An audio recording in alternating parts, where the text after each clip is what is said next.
కుంభమేళ జాతర చేయబట్టి గిప్పటికే ప్రయాగ్రాజులైన ట్రాఫిక్ జాము ప్రపంచ రికార్డే కొట్టింది. రోడ్ల మీద బండ్లు కిలోమీటర్ పోవాలంటే గంటల కమాన పడుతున్నది టైము.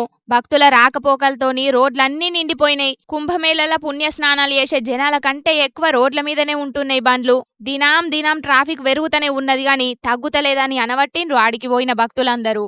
ప్రస్తుతం మేము నల్గొండ నుండి ప్రయాగరాజ్కి వచ్చినాం. దర్శనం అయింది, అక్కడ మంచిగా స్నానం చేసుకున్నాం.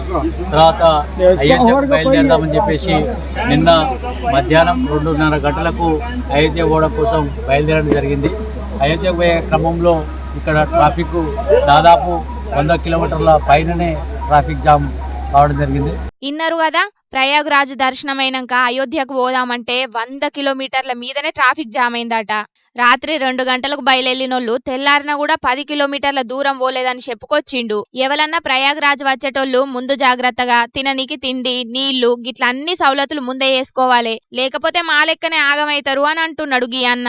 మరి మహాకుంభమేళకు పోయేటోళ్ళు జర పైలముల్లో